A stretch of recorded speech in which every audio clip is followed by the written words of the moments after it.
So, for the ladies in the room, you've probably experienced this kind of image before, right? Waiting for the toilet. And when you came here today, you probably didn't give much thought about whether there would be a toilet at Mercy College that you would be able to use. But for a lot of people around the world, this isn't the situation. So there are actually more people in the world that have access to iPhones than have access to toilets. We're able to harness this incredible technology in our hands that can send people around the world, can send people to the moon, but we can't figure out how to give everybody access to a toilet, and that's pretty horrific. So actually over half of the world's population doesn't have access to a basic kind of toilet. So there are about 46 countries where less than half of the population has access to improved sanitation facilities. And you see it obviously concentrated in certain areas of the world. So particularly in sub-Saharan Africa and in Southeast Asia, we see higher incidence of people not having access to proper sanitation. And sanitation kind of has both aspects there. There's the toilet piece, there's also the clean water piece, and we're going to talk about how these are related to each other. And when we're talking about a basic toilet, we're not talking about any sort of fancy kind of access. We're not talking about this very, kind of high-tech iPoop toilet that they have here, right? And in different parts of the world, they have kind of made these toilets that are incredibly sophisticated. But we're just talking about a very basic toilet. And the concept here is that you are separating human excrement from direct human contact. That those two things will at least initially be separated. So this could be flush or pour toilets, it could be latrines to a sewer system, it could be a septic tank, it could be a pit latrine, that there's some ventilation, it could be a pit latrine with a slab, it could be a composting toilet. So again, it doesn't necessarily have to be the toilet that you see across the hallway here at Mercy College. It could look very different from that, but it has to at least have this basic idea that you're separating what you're putting into the toilet from directly touching your body. So in a lot of parts of the world, we still practice something called open defecation, or what we call poo with no loo.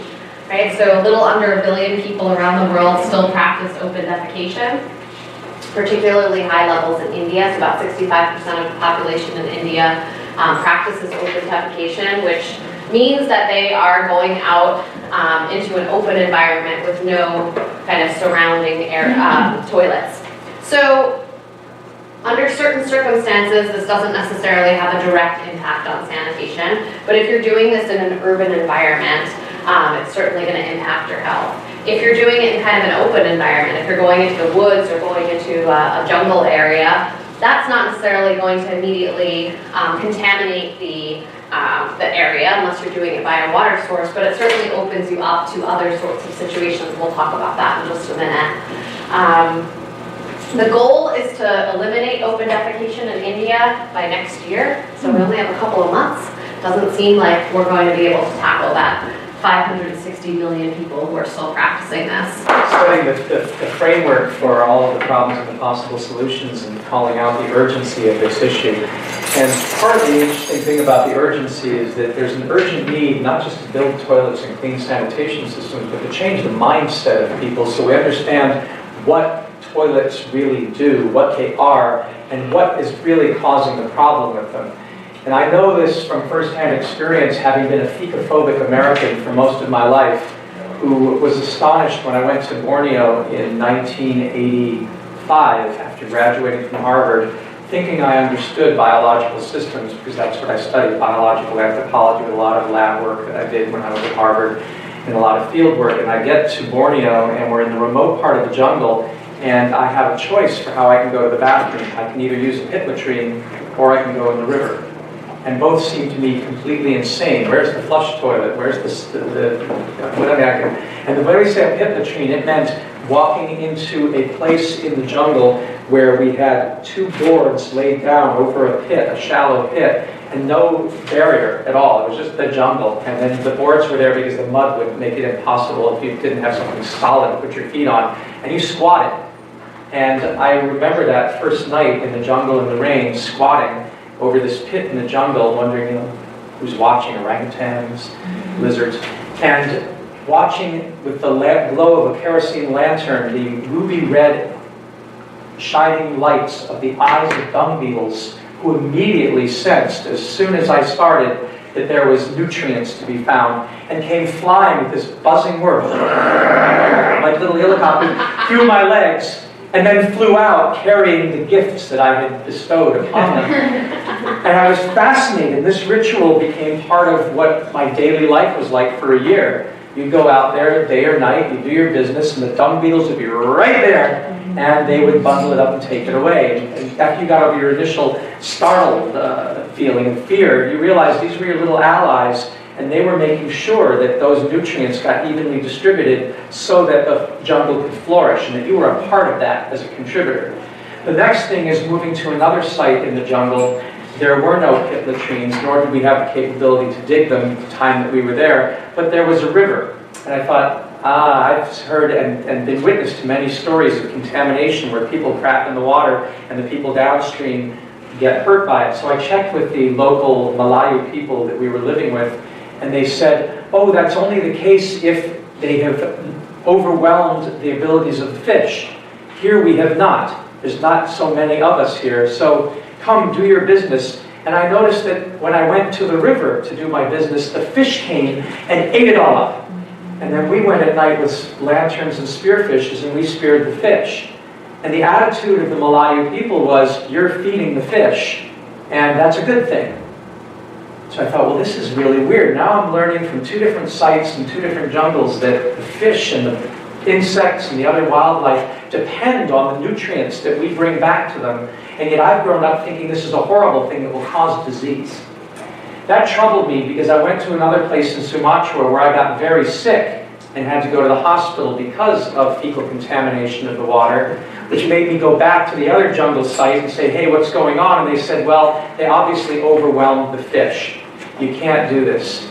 This then led me to another journey to Sumatra to go to a place where I was at a fish restaurant where they had bird cages all over this pond, and the restaurant was perched on stilts over this massive fish pond. And I asked, why all the bird cages? And they said, this is how we feed the fish that feed you, on bird poop. Interesting. So we ordered our meal, and then I said, I have to go to the bathroom. And I went to the human bathroom and decided to look and noticed that where all of the bathroom stuff effluent went was into that same fish pond where they were catching the fish to feed us. So I called the waiter and I said, I'm really worried about this. And he said, oh no, sir, not a problem. We know how many fish we have and we monitor their health, and so we limit the amount of waste that goes in. Now, I don't know if that is being done in a healthful manner or not, but we did not get sick eating those fish. But what a mind-bending experience for this year to encounter people who saw our fecal material as an asset rather than a liability, if it was in coherence. And when we came to Mercy College, this was my chance to see if we could do an effective urban biodigester system. So here is Newsweek magazine from when I first started at Mercy College. I guess that was, 5 years ago? 6 years ago? 6 years ago. It was 2012. It was almost 7 years ago, right after Hurricane Sandy when you brought me in. And Newsweek had caught hold of what I was doing in Rio de Janeiro. And they had this Exploring the End of Life as We Know It, Are You Prepared? And the article's lead was, for Newsweek, Harnessing the Power of Human Waste to Survive. National Geographic emerging explorer Culhane talks about harnessing the power of poo. Break down your take on trash and poop. And I guess that was in... It doesn't say what the date was, does it? March 2015. Oh, okay, so this was right, okay. So it was after we had started doing stuff here. Their article focused on what I was doing in the slums, building solar hot water systems out of local material, building biodigesters. They didn't capture the full scope of what we were really doing here at Mercy, which was showing that a combination of human waste and food waste was the ideal mixture that we wanted. And we fast forward to today, where this is my wife, who's from Palestine and worked with a home biogas company from Israel, studied at the Araba Institute of Environmental Studies, where composting toilets abound and where biodigesters for home use were at the commercial scale invented. And we've been working with the Araba for the past decade, and this is one of our students, Whitney Fung. And here you see a wonderful garden that is based on toilet waste. And what we built with our students was a way to capture the nutrients and the energy, because all of the toilet waste coming out of this brown pipe here, and shower waste with all the soaps and the shampoos and everything that comes out of our kitchen sink, goes into a biodigester tank that's buried underneath the RV, and then overflows into a hugelkultur, which is just a pile of rotting wood and wood chips and branches and wood shavings. You're nodding because we were making hugelkulturs at another place that's trying to become sustainable up in Wordsboro. Oh, nice. Yeah, so the two of us were working on that, yeah. And we're We're working. seeing USF working together. Yeah. Excellent. Because this has never been proposed before as a solution to the toilet waste problem. But when you're living it, when you're living off grid and you have these constraints, you're either in an urban apartment or you're in a tiny RV with a tiny piece of land, you have to get really creative. If you adopt this waste not, want not, there is no such thing as wasting. You have to own it. So we owned, my wife and I, that every time we went to the bathroom or took a shower, we had to own all that water, all that wastewater. And there's a law for septic tanks which says that effluent going in a leach field has to be at least 2 feet above the sand layer, so there can be no groundwater contamination. And we thought, well, if we build a hugelkultur that is 1.5 feet high and have at least a half foot underneath where we have it loaded with branches and logs, then the idea was that the saturation of those logs and branches with the overlaid nutrients of the fecal material will then put it into aerobic contact with the decomposition process here. So you've actually got basically a compost bin, but it's an absorbent compost bin because it's based on piles of logs. That's what you know as Yeah, hugelkultur. that's like, no, when I went and visited the site and he showed me, I was like, yeah. It was like, it wasn't as high because it had been decomposing and it's rotting and starting to ferment, but it worked.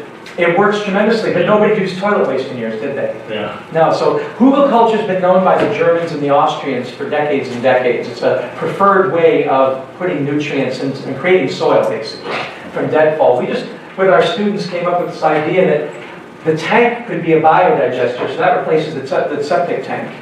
And then we get all the gas in the kitchen to cook on. But the overflow of any possible pathogens that weren't destroyed in the biodigester tank, which does kill 99%, 98% of all possible pathogens, could then go into an aerobic process that's living and create soil every day as the roots of the plants go in with their fungi, the mycelium, the hyphae, and they help to oxygenate it and introduce more biodiversity. And by golly, it really does work. And we think this is a landmark solution for replacing septic systems. And really, the problem with septic systems is, one, the tank that you use isn't plumbed right, so it doesn't increase biodiversity so that the pathogens can be destroyed. It's too cold, it's got plumbing where the air can get in at the wrong stage in the process, it doesn't have any mixing, and then it doesn't have enough surface area. Then when it comes out, you usually have gravel for your leach field that's buried too low, where you can have some escape of pathogens down into the groundwater. And the gravel eventually gets biofilm clog up and stops the movement and stops the aeration from coming and becomes itself septic. So we said, well, let's not use gravel. Also, every time people dig out their septic tanks to clean them, they have to wash the gravel out, which costs a lot of money and labor, and then put it back in so the system will work again and the perforated pipe gets clogged. Our solution is logs and branches, and they decay and become soil, as you know, and this is just sand over here. There is no fertility. So we're building soil all the time. There's no smell, there's no odor, and there's no possible pathogens. So we're really happy with this. And then, of course, we get this wonderful flame to cook on every day, and to have poop flame is fairly exciting.